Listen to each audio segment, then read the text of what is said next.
Hey guys, tonight we drift into the sands of Egypt. Not the bustling pyramids or postcard camels, but the deeper layer. The kind where stars look down like curious gods and jackals blink slowly from behind ruined columns. You're not exactly dreaming, but you're not awake either. You're somewhere in between. You trudge across warm dunes beneath a violet sky, the air tasting faintly of copper and crushed mint leaves.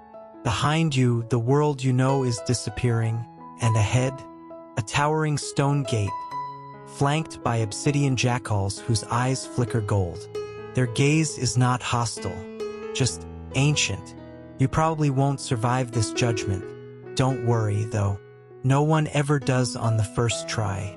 So, before you get comfortable, take a moment to like the video and subscribe, but only if you genuinely enjoy what I do here. And hey, drop a comment with your city and the time you're listening. Let's see how far across the sands we've wandered together tonight. Now, dim the lights. Maybe turn on a fan for that soft background hum. And let's ease into tonight's journey together. Your feet crunch into salt-hardened earth as you approach the gate. Symbols glow faintly on the archway, glyphs pulsing like a heartbeat. They whisper names you've long forgotten. The jackals don't move, yet the doorway yawns open. You step into air thick with incense and silence. This temple isn't built from bricks and mortar. It's woven from memory, stitched together by echoes. Columns rise like petrified trees, their surfaces etched with stories. To your left, a painting flickers, a child returning bread to a starving stranger. To your right, a woman hiding her enemy's child during a war. These aren't just myths. These are lives. Maybe yours, maybe not. Hard to say. In a place where time walks backward and dreams wear your face. Anubis stands at the far end. Not imposing, not even armed, just present. His fur gleams like moonlit oil, and his eyes don't blink. Jackal-headed, but somehow more human than you expected. You try to speak, but your throat is dust. He raises a hand, and a hush falls across the chamber like snowfall. Fun fact, in older depictions, Anubis was painted black, not because of darkness, but because black was the color of rebirth.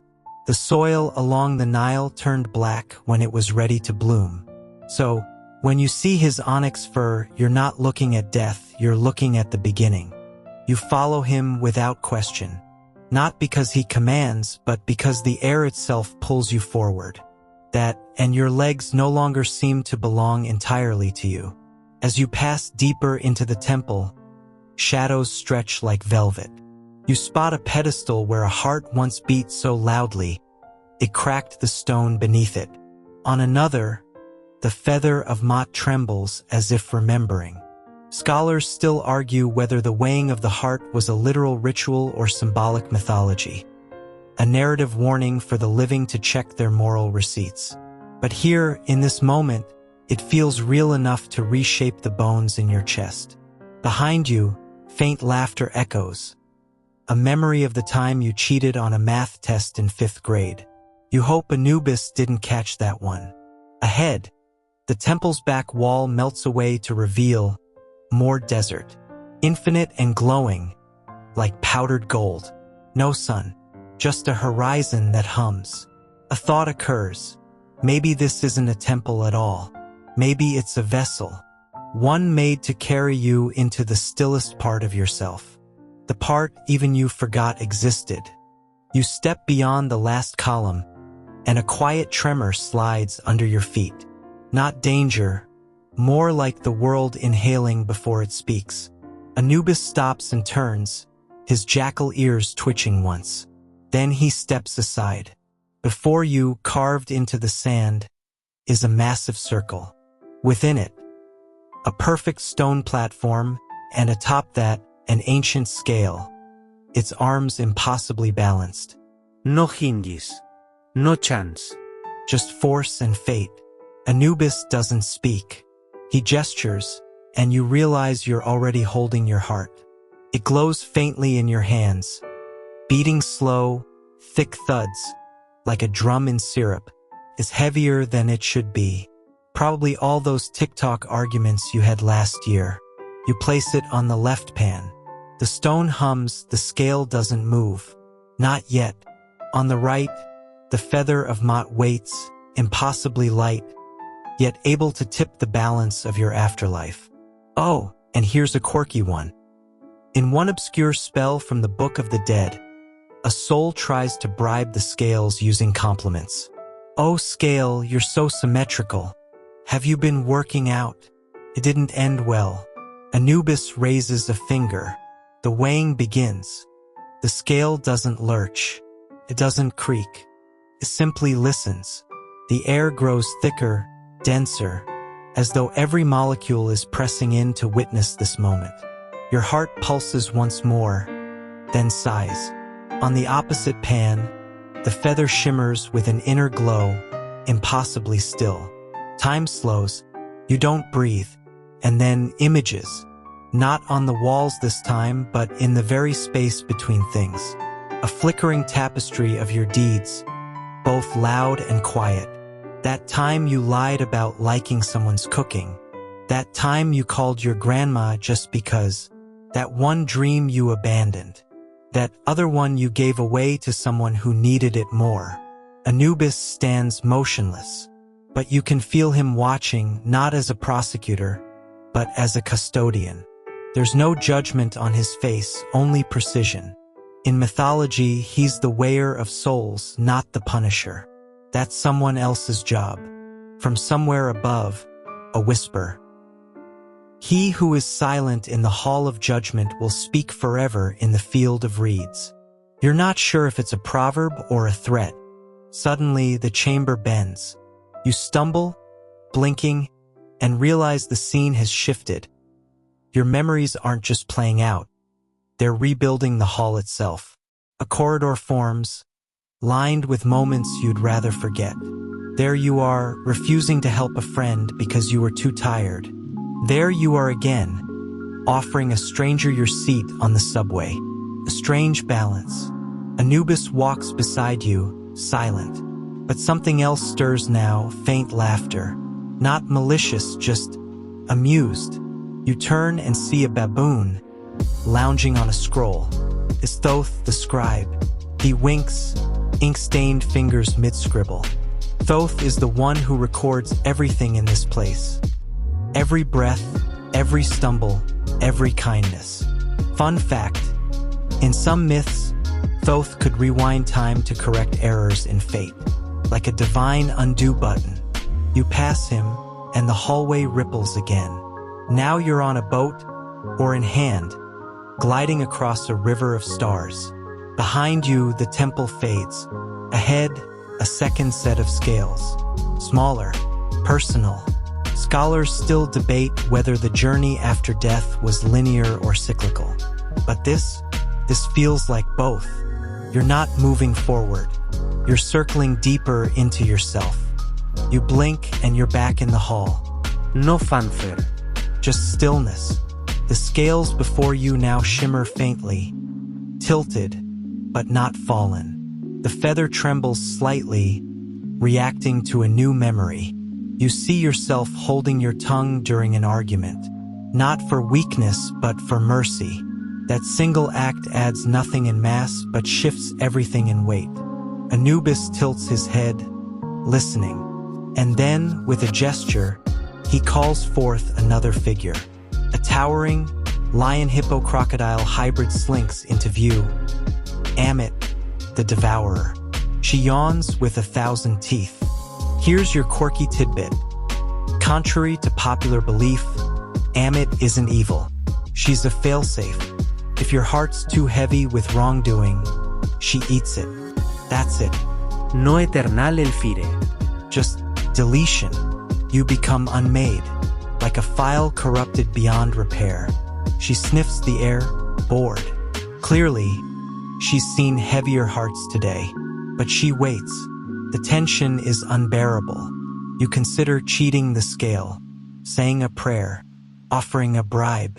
But no, this isn't a place for noise. It's a place for balance. and balance demands quiet. The feather glows a final time, and the scales settle. Not perfectly even, but close. Anubis looks at you for the first time with something you almost mistake for kindness. His eyes glint, not with joy or pity, but a nod to the mystery of being human. And then, impossibly, the scale begins to hum. Not loudly, just a low, gentle vibration, like a song only stone can hear. That sound, so soft you feel it more than hear it, wraps around your spine. Your heart pan lifts half an inch. The feather holds. Balance. Not perfection. Not innocence. But honesty. Anubis steps forward and touches your shoulder. His hand is warm. You weren't expecting that. And you realize this was never about passing or failing. It was about truth. And you told it even when you didn't want to. Even when no one was watching. There's a rustle behind you. Emmett lumbers away, unimpressed.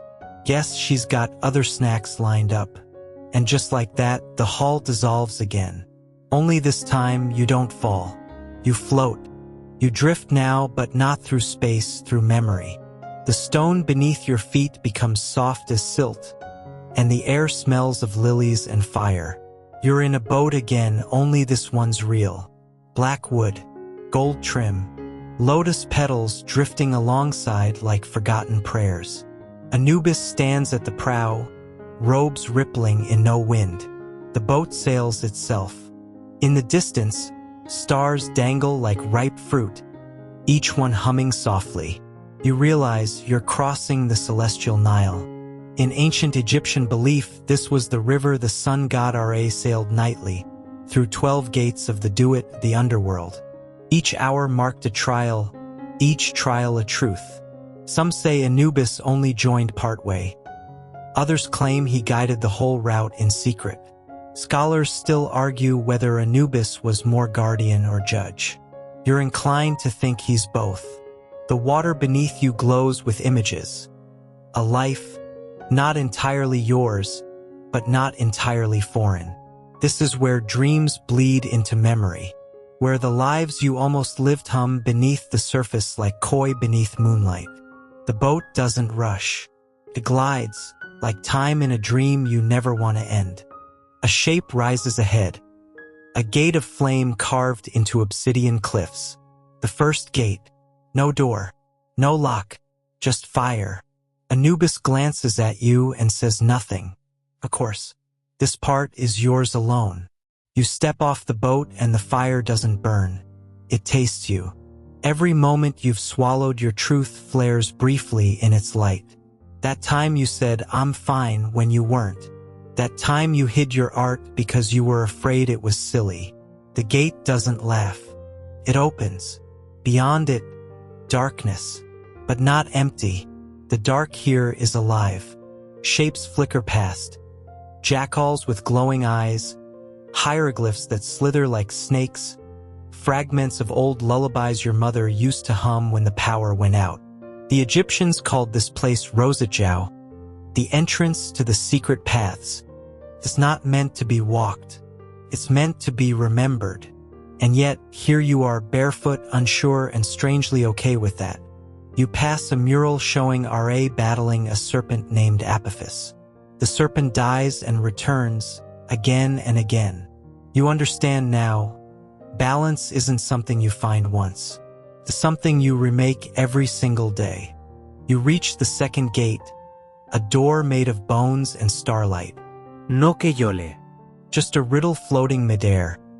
Who are you when no one calls your name? The question wraps around your ribs. You try answering with facts, your job, your past, your favorite snack. But the door doesn't move. You sit. You wait. Eventually, you whisper something not in words, but in feeling. A story only you know. The door sighs and vanishes like steam. On the other side, silence. Vast and velvet. You're in a chamber of nothing. No sounds, no memories. Just you and a pool of still water. You kneel. Your reflection stares back. Not idealized, not monstrous. Just accurate. In Egyptian cosmology, this might be the lake of fire and cool waters, a paradox. Both trial and comfort. You touch it. It warms your hand. Your reflection smirks slightly. That's new. Here's a weird tidbit. Some ancient texts say that if the soul made it this far, it could choose a new name, one no god had power over. Imagine that, being known only by what you decide. You lean closer. The reflection mouths something. You don't hear it, but you know. The chamber expands, and you're weightless again. Somewhere, distant drums echo. Your boat reappears beneath you, as if summoned by your readiness. Anubis is back, arms crossed, and, for once, grinning. It's disconcerting. He says nothing, but you feel it. You passed. Or maybe you just were. And that was enough. The river grows wider now, and the stars brighter. Ahead, a city looms, not made of stone, but of dreams. Palm trees sway over rooftops carved with glyphs that pulse faintly with light. Birds of turquoise and bronze soar overhead. This isn't paradise. It's Aru, the field of reeds, a place where the righteous dead live again, farming, fishing, kissing their lost ones beneath dawn-colored skies. A myth? Definitely. A metaphor? Maybe. But right now it's real. And just as you glimpse it, the boat slows. You're not allowed in. Not yet. There's one final stop. Anubis raises a hand. The stars pause. The water stills. One last gate appears, black, simple, quiet. No fire. No riddle. Just acceptance. You step forward. The gate closes behind you without a sound. You're standing on sand so fine it shimmers like powdered moonlight. Ahead looms a dais made of black granite, etched with unspoken truths. At its center, the scales of Ma'at. You don't need to ask. You know what comes next. Anubis steps forward, robes whispering against the ground like waves against a tomb. He carries your heart. Not literally, thank the gods, but it feels like your heart. Heavy, red, honest. And next to the scale, a single feather. Light glows around it, the feather of Ma'at, symbol of truth, balance, justice. Egyptians believed your soul would be weighed against it. If your heart was lighter, you passed into eternal peace. If heavier, well, there was always the devourer. You glance behind the dais. She's there. Ammit, crocodile head, lion's body, hippo haunches, like a nightmare assembled by a toddler with a god complex. She yawns, loudly. You swear she winks. Scholars still argue whether this weighing was symbolic or a literal afterlife event. You mutter under your breath. Anubis smirks like he heard you. You step forward, heart pounding in the quiet. The scale creaks as Anubis sets your heart on one side, the feather on the other. No divine lightning. No ghostly choir. Just stillness. Your life spills before you. Not like a film reel, but like a scrapbook assembled by your inner child. The moment you held your breath watching snowfall for the first time. That random Tuesday you made someone laugh so hard they snorted soup. The grief you swallowed when no one was watching. Each memory weighs something, but not how you expected. The bad stuff doesn't drag you down like a stone. The good doesn't float you like helium. It's the honesty that matters. Were you real? Were you kind when it counted? Did you look away when others wept? Or did you kneel beside them? Even if silently, the feather shifts slightly. Your side does too. The scale wavers. Amit snorts, clearly impatient. You think she's bluffing, but her claws tap rhythmically like she's keeping score. And in this quiet tension, the universe holds its breath. Then it happens, not a sound, but a sensation. The scales hum, not loudly, not triumphantly, just quietly, like the low note of a cello played for no one but the stars. Balance, imperfect, earned, yours. Anubis nods once, as if confirming what he already knew. He places the feather gently back into the void. The heart stays. You realize it's no longer red. It glows faintly gold.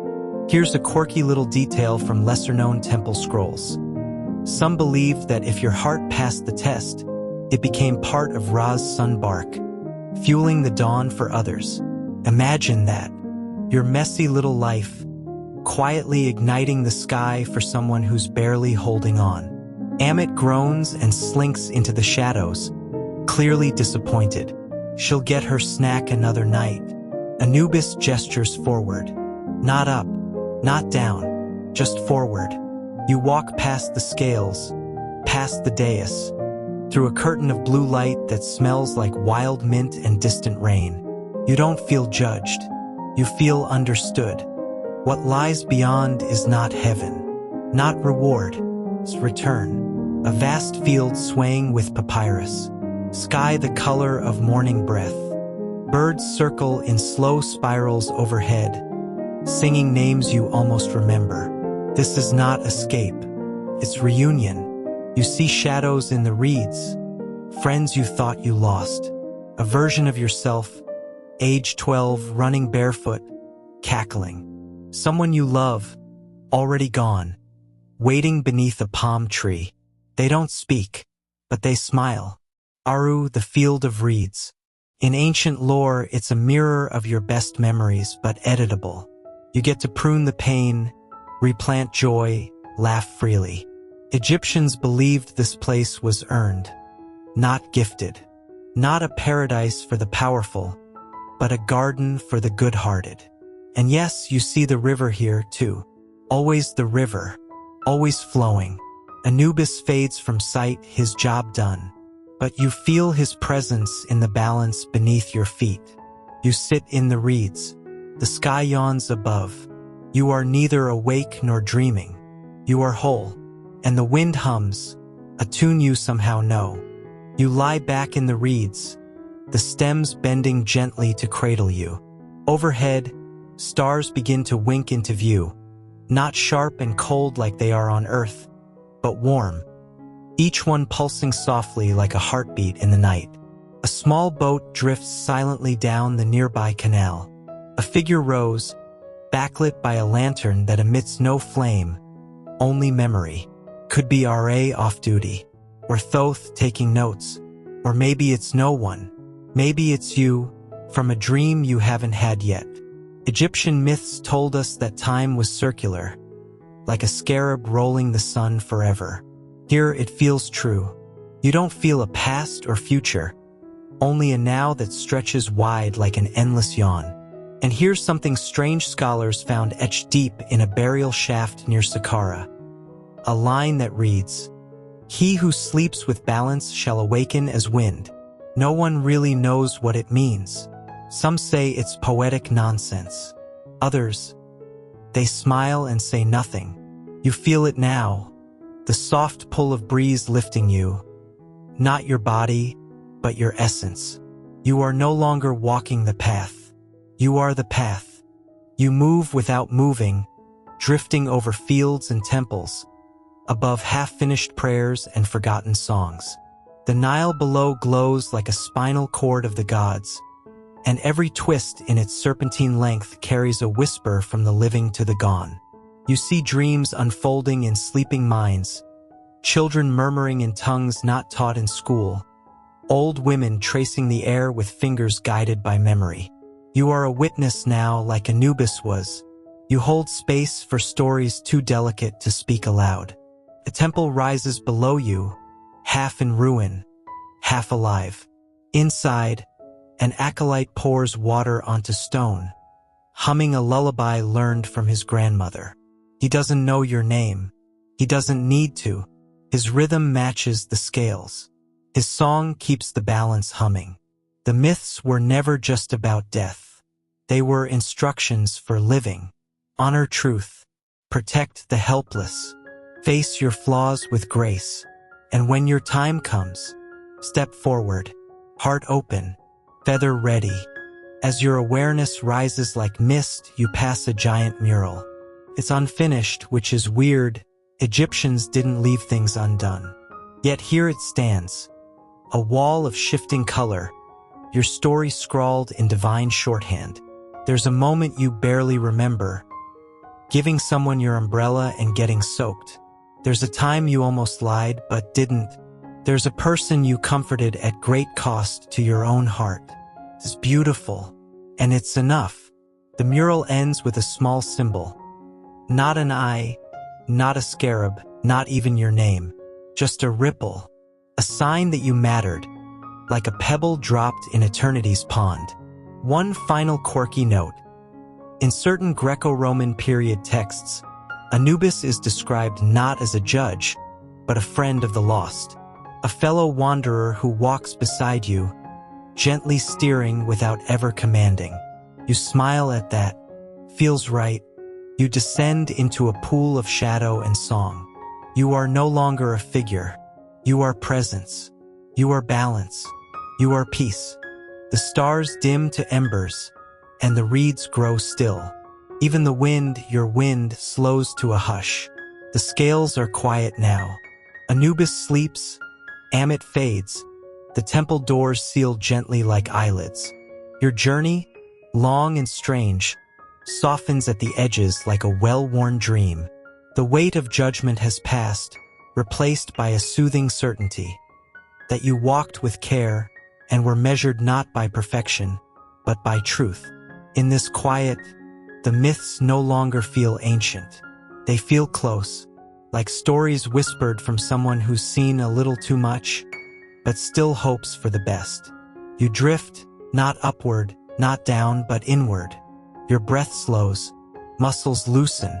You are safe here, in a cosmos ruled not by chaos or cruelty, but by the balance of one glowing feather. So rest now, traveler. Let the scales tip gently in your favor. Let the field of reeds stretch infinitely behind your eyelids. And if you hear a hum in your sleep, don't be afraid. That's just justice singing you to rest.